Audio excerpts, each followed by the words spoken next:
A inseminação intrauterina é um procedimento fundamental e de extrema importância nos tratamentos de baixa complexidade para os casais que estão tentando engravidar com subfertilidade. É especialmente interessante utilizar naquelas pacientes que têm sintomas, sinais e situações de anovulação, né? São aquelas pacientes que não ovulam, pacientes que têm dificuldade para ovular, ou em algumas situações onde nós temos uma diminuição da qualidade seminal e da quantidade de espermatozoides.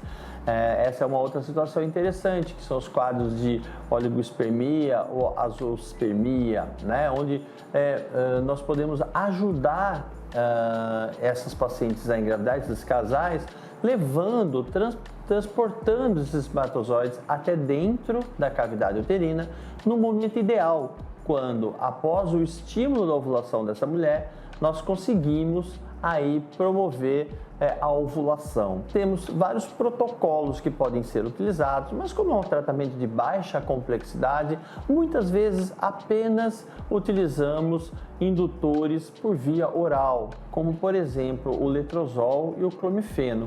Mas nós não abrimos mão de, em algumas situações, utilizar os injetáveis também, como em algumas situações o Menopur, as gonadotrofinas, e outros injetáveis podem ser utilizados também, os injetáveis que vão dar uma carga de FSH e estimular a ovulação desses pacientes. Podemos fazer apenas com indutores também por via oral. Esses pacientes vão ter a deflagração, o triggering da sua ovulação de torno de 24 a 36 horas antes do procedimento de inseminação. Então, basicamente, nós vamos estimular essa parceira a ponto de termos um folículo maior do que 18 milímetros, pelo menos um folículo e não mais do que 3 folículos, para que daí, utilizando o HCG, nós possamos deflagrar essa ovulação e fazer uma inseminação de 24 a 36 horas. Muitas vezes nós podemos fazer inclusive dupla inseminação nessas pacientes. Alguns colegas têm essa opção. Vamos então aumentar as chances, principalmente nas situações de que a qualidade seminal não é aquela que a gente espera, ou até em situações onde nós podemos ter alguma patologia cervical, né?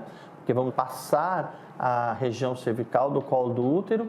E também o que é muito importante deixar muito claro é que essas pacientes têm um pré-requisito. Obviamente, elas precisam ter as trompas pérvias e o útero sem malformações importantes para que os resultados sejam satisfatórios. É só fazer isso aqui, ó. A gente vai fazer isso.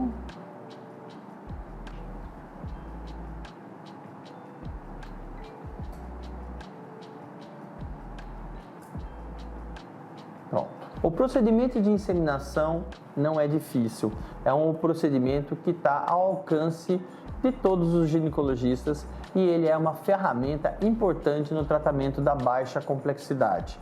Nós temos aqui os ovários estimulados, né, dessa paciente depois de um ciclo de estimulação, e ela vem então, depois de ter realizado, como eu expliquei anteriormente, o triggering, né, a deflagração, o estímulo o pico do LH para que ela ovulasse, ela vem de 36 a 24 horas para a gente fazer a inseminação. A inseminação é um procedimento simples. Podemos ou não fazer um ultrassom, principalmente por via pélvica, tá? Para poder identificar a passagem do catéter. Esse aqui é um catéter, temos vários tipos de catéter no mercado.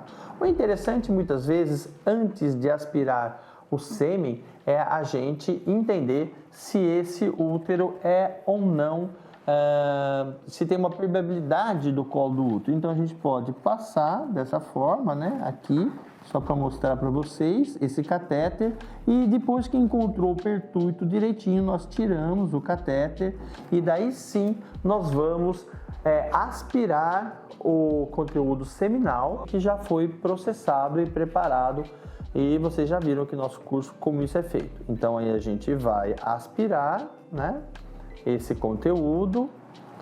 Vamos tomar cuidado para aspirar todo o conteúdo. Aqui, como é apenas uma simulação, eu não vou aspirar tudo, mas vamos aspirar esse conteúdo, tá bom?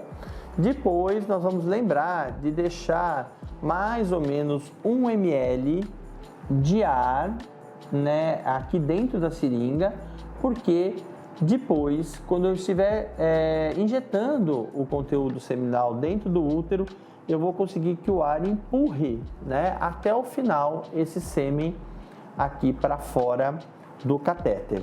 Então, daí nós já fizemos o teste, já sabemos o caminho, já temos a noção do pertuito, podemos ou não fazer com ultrassom, entramos pelo canal vaginal e vamos até bem próximo do fundo do útero, deixando mais ou menos 1 centímetro, né, ou um pouquinho até menos do fundo do útero, e depois daí a gente injeta o conteúdo, né? Injetamos o conteúdo lentamente até chegar na bolha de ar, que vai empurrar o resto desse conteúdo que está aqui no nosso catéter. Lembrar que é sempre interessante, se puder fazer um ultrassom antes, medir o tamanho do colo do útero, porque obviamente a gente vai ter que usar essa marcação para que esse catéter sempre passe o orifício interno do colo do útero. Então ele não deve encostar no endométrio, tá? Porque isso pode promover sangramento.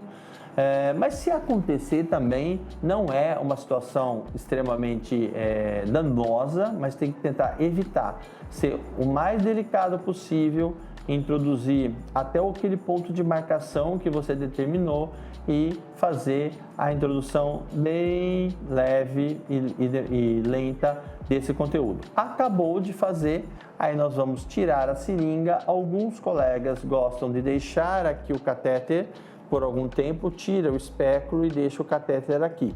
Outros, logo depois de alguns minutos, retiram o catéter. É sempre normal refluir um pouquinho e vão deixar a paciente 20 minutos aguardando deitadinha junto com o seu marido, conversando, né, naquele momento que é só deles, para depois a gente pedir para ela se trocar e o procedimento está terminado.